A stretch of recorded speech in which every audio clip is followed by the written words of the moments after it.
참 이 계절이라고 하는 것은 때가 되면 참 다가오는 모습을 보면 하나님께서 어떻게 그렇게 아름답게 창조하셨는가 라고 하는 것을 생각하게 됩니다. 가을은 풍성함입니다. 우리 성도들의 가정 위에 하나님의 놀라우신 풍성함이 넘쳐나기를 주님의 이름으로 축복합니다.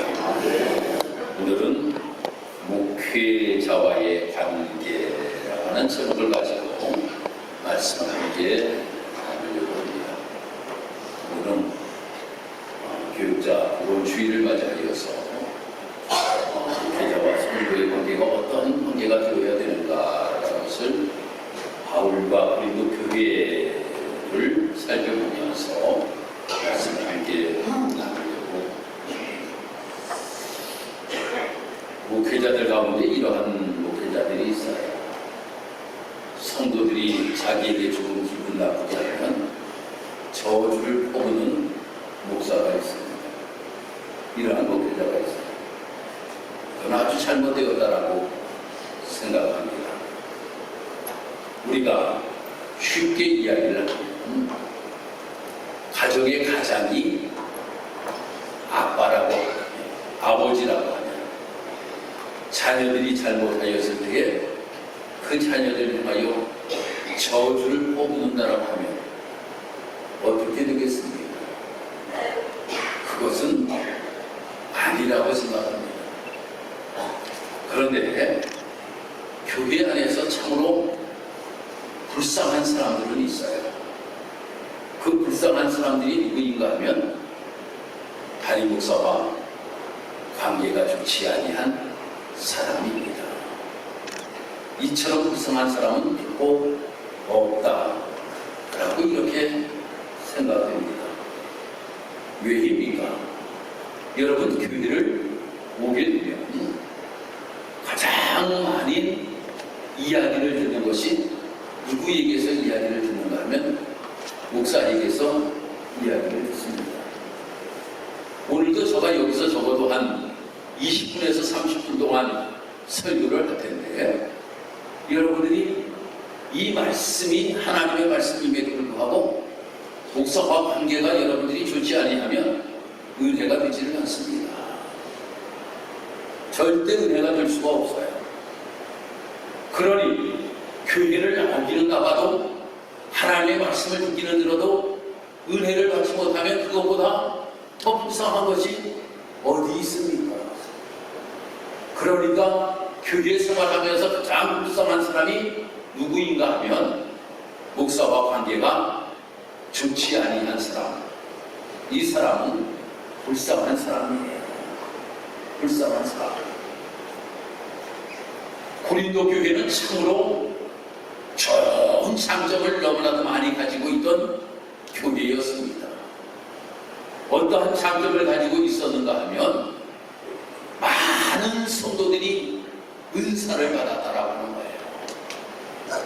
은사를 받음으로 인하여 성도들이 어떤 사람들은 이야기하기를 나는 방언 받았다 라고 이야기하는 거예요. 그래서 기도할 때마다 방언으로 기도하는 사람이 있었다라고 하는 겁니다. 어떤 사람들은 병 고치는 은사를 가지고 있는 사람들도 있었다라고 하는 거예요. 그런 데 인하여서 누구를 위하여 기도해 주면 그 병이 고침받는다. 아니 그 위에도 여러 가지의 은사를 가지고 있던 교회가 바로 고린도 교회였습니다. 그런데 고린도 교회 안에 단점이 있었습니다. 그것이 무엇인가 하면 서로 나누어지는 것이었어요. 나누어지는 것. 그 나누어짐으로 인하여서 나는 아볼로파다 라고 이렇게 이야기하는 성도들도 있었고 나는 베드로파다 라고 이야기하는 사람들도 있었고 나는 예수파다 라고 이렇게 이야기를 하는 사람들도 있었다라고 하는 겁니다. 그것이 첫 번째 단점이었어요. 번째 단점이 무엇이었는가 하면 예수를 믿으면서도 우상 숭배하는 사람들이 있었다고 하는 겁니다. 우상 숭배하는 사람들. 그러므로 인하여서 우상의 재물을 먹고, 그러므로 인하여서 우상 숭배하는 것에 동참하며 삶을 살아가는 사람들이 있었어요. 그것이 두 번째 단점입니다. 세 번째 단점이 무엇인가 하면 바로 남을 비방하는 사람들이 있었다라고 하는 겁니다. 그 중에서도 사도 바울이 그곳에서 목회를 하다가 떠났습니다. 그런데 이 사도 바울을 향하여서 비난하는 목소리가 있었다라고 하는 겁니다. 그것이 바로 무엇을 이야기하였는가 하면 첫 번째로 불의하였다, 두 번째로 해롭게 하였다, 세 번째로 무엇인가 빼앗았다 라고 하는 이러한 비방을 하였다라고 하는 겁니다. 사도 바울이 가만히 생각해보니 나는 불의를 행한 것도 없고 남을 해롭게 한 것도 없고 무엇인가 남에게 빼앗은 것도 없음에도 불구하고 그 고린도 교회 안에서 교인들이 이 사도 바울을 향하여서 이러한 이야기를 하였다라고 하는 겁니다. 그래서 이 사도 바울은 어떡하든지 이 고린도 교회의 성도들이 더 큰 은혜를 가지고 그들이 믿음의 바르기를 걸어가기 위하여서는 이 목회자의 관계가 바르게 세워져야 되겠다라고 하는 생각을 가지고 오늘 이 말씀을 전하는 이 말씀이 기록되어 있는 모습을 보게 됩니다. 그 중에서 이 고린도 교회 교인들이 사도 바울을 향하여서 이야기하기를 제일 먼저 무엇에 관하여 이야기를 하였는가 하면 불의하다라고 이렇게 이야기를 하였어요. 불의라고 하는 뜻이 무엇인가 하면 정의롭지 못하고 도리에 어긋나다 라고 하는 이러한 뜻을 가지고 있습니다. 바로 도리에 어긋난 짓을 하는 사람이 사도 바울이다 라고 이렇게 이야기를 하였다라고 하는 겁니다. 그러면 무슨 도리에 어긋난 모습을 가지고 이 사도 바울이 삶을 살았는가라고 하는 것에 관하여 이야기를 하는 것이 무엇인가 하면 고린도후서 1장에 가서 말씀을 읽어보면 거기에 관하여서 말씀이 잠깐 언급되고 있습니다. 무엇인가 하면 이 사도 바울이 고린도 교회에서는 잠깐 동안만 있었어요. 그리고 에베소라고 하는 곳에 가서 오랫동안 있었습니다. 그러니까 이 고린도 교인들이 이야기하기를 뭐라고 이야기하는가 하면 자기 잘해주는 사람, 자기 잘해주는 교회, 자기에게만 무슨 좋은 것을 베풀어주는 이러한 사람에게만 사도 바울은 좋아한다 라고 하는 이러한 생각을 가지고 있었다라고 하는 거예요. 아니 목회자면 도리를 지켜야지, 나도 사랑해주고 너도 사랑해주고 모든 사람을 다 사랑해주어야지. 우리 집에 1시간 있었으면 이 집에도 1시간 있고 저 집에도 1시간 있고 저 집에도 1시간 다 똑같이 있어줘야지. 아니 왜 우리 교회 와서는 짧게 있다가 그 교회 가서는 길게 있느냐 라고 이렇게 생각을 하였다라고 하는 거예요. 그런데 사도 바울이 이야기하기를 고린도후서 1장 23절의 말씀 보면 이렇게 이야기를 하고 있습니다. 내가 내 목숨을 걸고 하나님을 불러 증언하게 하노니 내가 다시 고린도에 가지 아니한 것은 너희를 아끼려 함이라. 무슨 뜻이 있었다라고 하는 겁니다. 다시금 이 고린도 교회를 가지 아니한 것은 무엇인가 하나님의 뜻이 있었기 때문에 그곳에 가지를 아니하였다라고 하는 겁니다. 그럼에도 불구하고 고린도 교회에 있는 이야기를 하기를 사도 바울은 도리를 제대로 지키지 아니하는 사람이야 라고 이렇게 이야기를 하였다라고 하는 거예요. 그러므로 인하여 불의를 행한다 라고 이렇게 이야기를 하고 있었다라고 하는 겁니다. 바로 이 고린도 교회 안에는 디도라고 하는 사람을 통하여서 하나님께서 새롭게 교회를 변시키는 일들을 하고 있었지만, 에베소 교회는 내가 없으면 이곳에서 무엇인가 할 수 없는 지경에 이러한 상황이 분명히 있었다라고 하는 겁니다.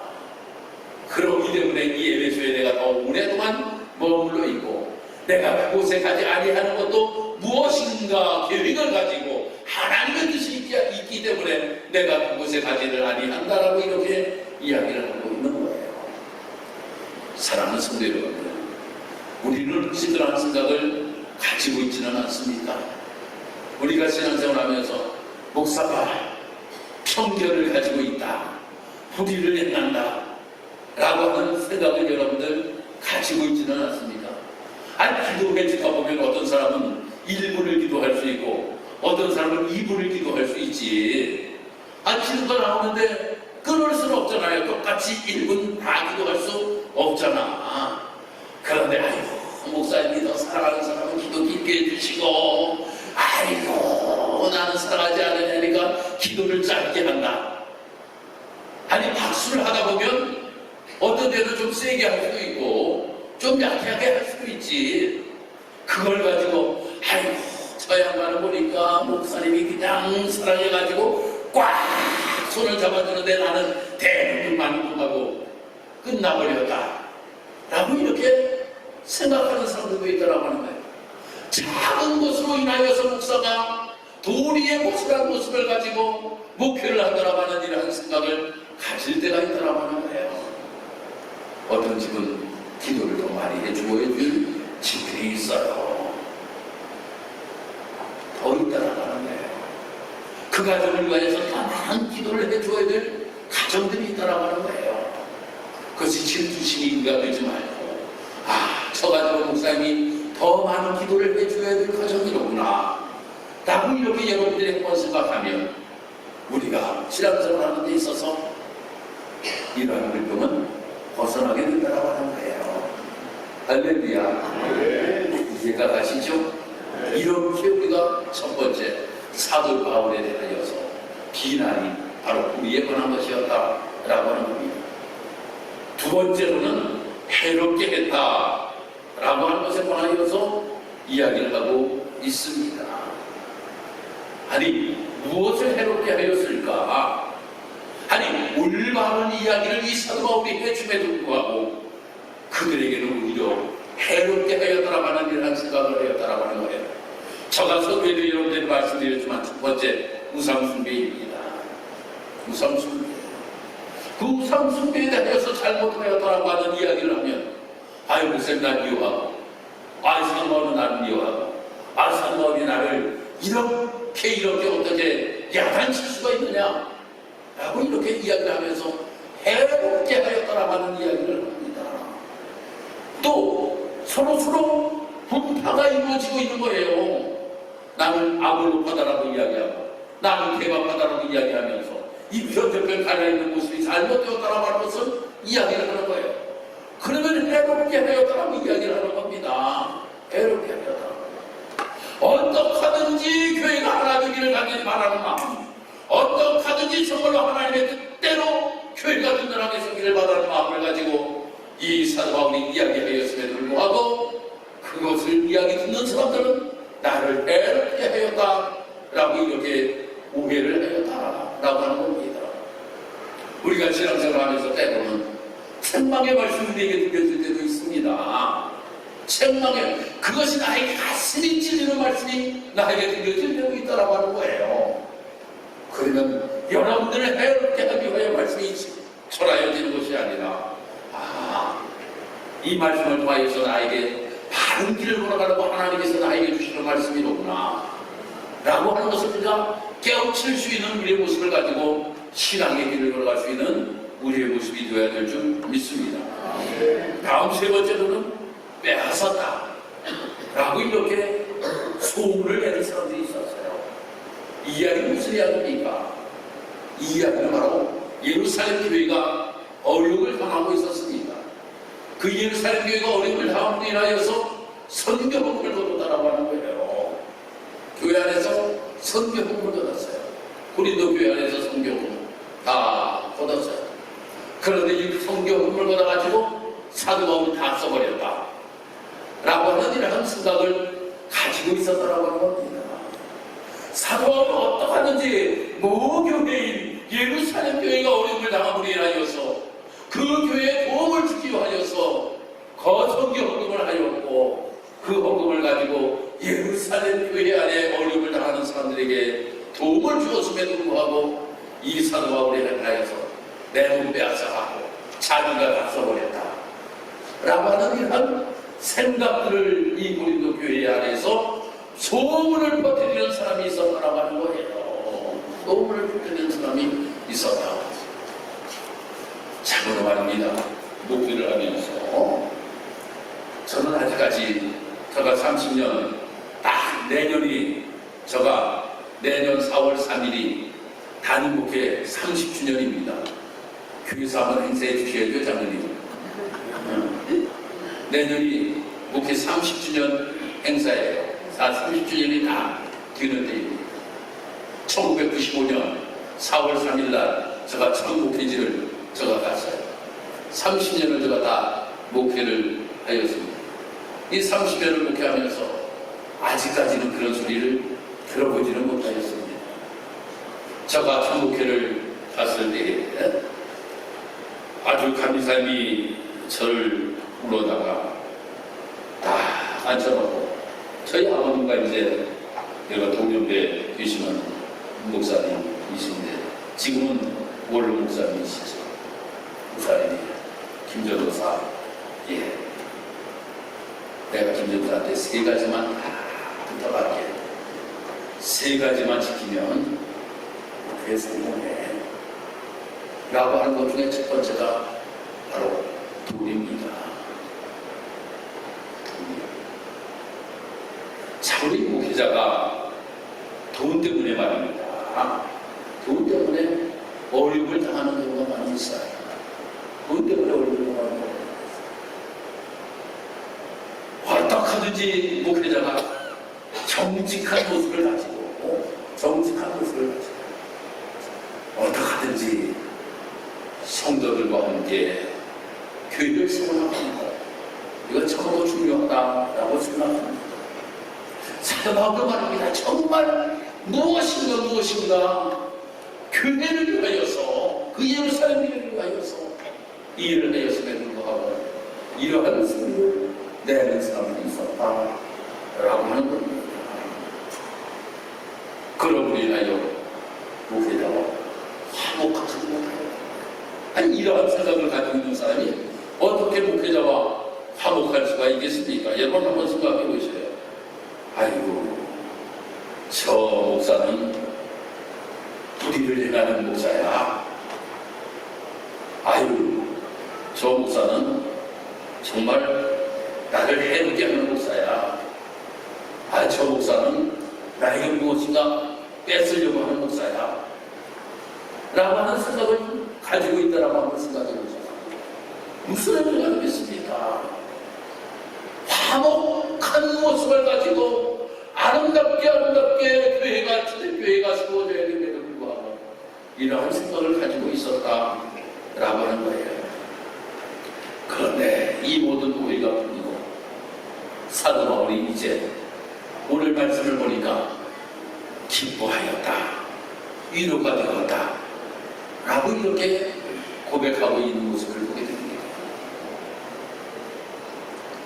이제 이 모든 오해들이 전부 다 이 고린도 교회 안에서는 다 풀리고 오히려 사도 바울에게 기쁨이 주게 되었다라고 하는 이러한 이야기를 하고 있는 모습을 보게 됩니다.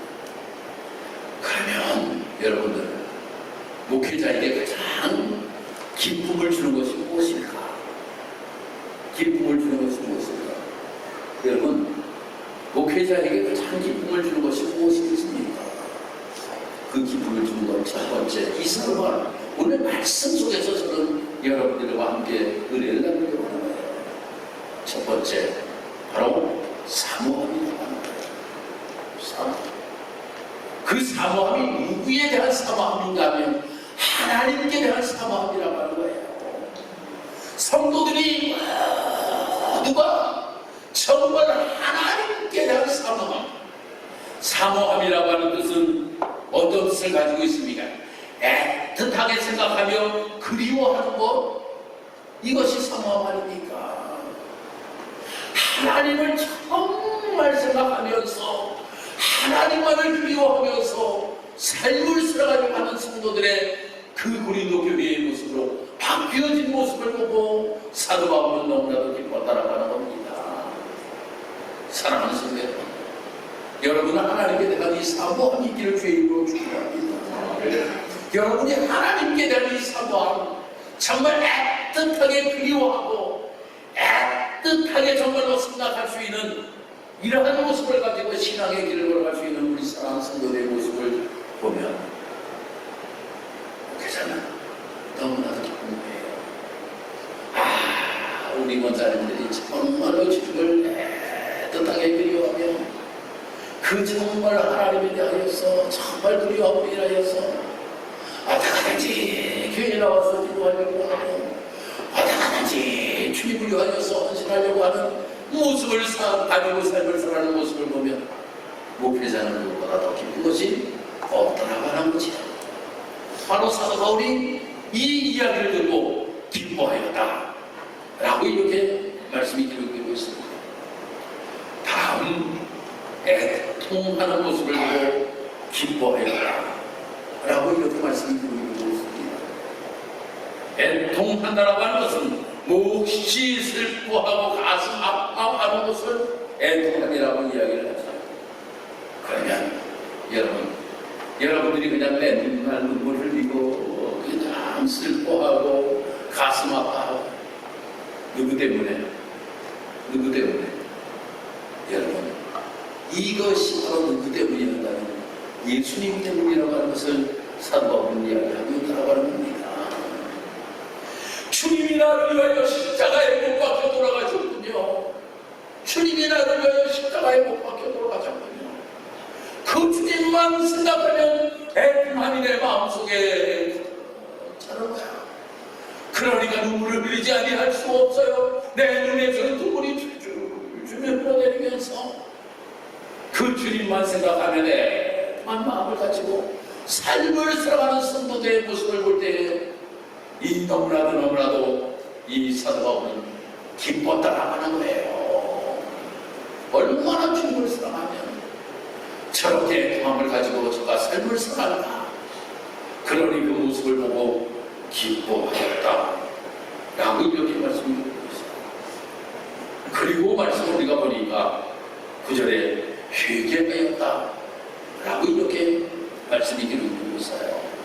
회개하였다. 전에는 사도 바울을 비방하는 사람이었습니다. 전에는 율법이 최고라고 이야기하였습니다. 전에는 분열된 모습을 가지고 삶을 살아갔습니다. 전에 우상숭배에 빠져 있었습니다. 그런데 이제는 회개하였다라고 하는 거예요. 회개라고 하는 것이 무엇입니까? 메타노니아, 바로 돌이키다 라고 하는 뜻을 가지고 있어요.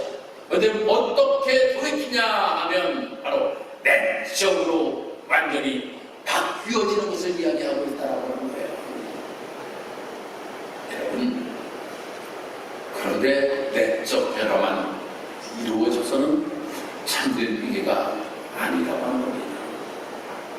미량이라고 하는 영화를 여러분들 보셨습니까? 이 미량이라고 하는 영화를 통하여서 기독교인들이 손가락질을 받는 대목이 있잖아요. 어떤 대목입니까? 회개하였다라고 하는 거예요. 하나님 앞에 회개하였다. 하나님 앞에 회개하였다. 회개함으로 인하여 모든 것들이 끝나는 것이 결코 아니라고 하는 겁니다. 무엇인가 내가 잘못이 있을 때 사태와 같이 내가 예배를 갚아줄 수 있는 이 모습을 가지고 삶을 살아가는 외적인 변화까지 이루어져야지만이 참된 회개라고 하는 겁니다. 이것이 참된 그리스도인의 삶의 모습이 되어야 된다고 하는 거예요. 난 회개했으니까 끝났어. 난 회개했으니까 끝났어. 이것으로 우리가 끝나서는 안 됩니다. 누구에게가 잘못이 있을 때는 잘못의 용서를 빌 수 있는 우리의 모습이 되어야 된다고 하는 겁니다. 무엇인가를 빼앗았으면 그에게 갚아줄 수 있는 모습이 되어야 된다고 하는 거예요. 이것이 참된 회개라고 하는 겁니다. 고린도 교회 교회 안에서 이러한 모습이 일어나는 모습을 보고 바로 그는 기쁨이 넘친다 라고 이렇게 이야기를 하고 있는 것입니다. 사랑하는 성도, 우리 직사교회가 바로 이러한 교회가 되기를 주의 이름으로 축복합니다. 하나님께 대한 사모함이 온 성도들이 넘치도록 말미암아 담임 목사가 여러분들을 볼 때마다 야 정말 어쩌면 저렇게 하나님을 뜻하게 생각하고 그리워할 수 있을까? 주님만 생각하면 눈을 해서 눈물이 주고 눈을 웃음을 보고 정말 주님 어쩌면 저렇게 사랑할까? 성도들이 어쩌면 저렇게 사랑할까? 아니 그러면서 말합니다. 정말 자기에게 잘못이 있으면 모든 것들을 하나님 앞에 회개하고 나의 삶의 변화를 일으키고 인하여서 모든 많은 사람들에게 사랑으로 용서함으로 아름답게 신앙의 공동체로 세워져가는 모습을 보며 목회자가 그보다 더 기쁜 것이 어디 있겠습니까? 사랑하는 성도, 오늘 목회자 복원 주기를 맞이하여서 여러분들 목사의 건강을 위하여서 여러분들이 헌금을 하는 것도 중요하지만 그것보다 더 중요한 것이 바로 여러분들이 하나님께 대한 사모함을 가지시길 주의 이름으로 축복합니다. 주님 생각하면 애통함을 가지고 삶을 살아가길 주의 이름으로 축복합니다. 나의 잘못이 있을 때에 정말 하나님 앞에 회개하고 삶을 살아갈 수 있는 우리의 모습, 이것이 바로 우리 사랑하는 모든 성도들이 다 되시기를 주님의 이름으로 축복합니다. 기도드리겠습니다. 하나님 감사합니다. 참으로 사도 바울에게는 여러 가지 우애스러운 이야기를 인하여서 이 목회자와 관계 속에서 화목하지 못한 이러한 일들도 있었지만 나중에 기도를 통하여서 아름다운 이야기를 듣게 됩니다. 하나님, 그들이 정말 하나님께 대한 사모함을 가지고 있고 정말 애통함을 가지고 있고 회개함으로 인하여 그들이 신앙의 바른 길을 걸간다라고 하는 이야기를 듣게 되었습니다. 하나님, 정말 우리 교회가 이러한 아름다운 모습을 가지고 신앙의 길을 걸어감으로 인하여서 주님이 기뻐하실 뿐만 아니라 목회하는 목회자가 기쁨이 되게 도와주옵기를 원합니다. 그러므로 인하여 우리 교회가 더욱더 하나님 보시기에 아름다운 교회로 든든하게 세워질 수 있도록 하나님이 인도하시고 축복하여 주옵소서. 감사드리며 예수님의 이름으로 기도드리옵나이다. 아멘.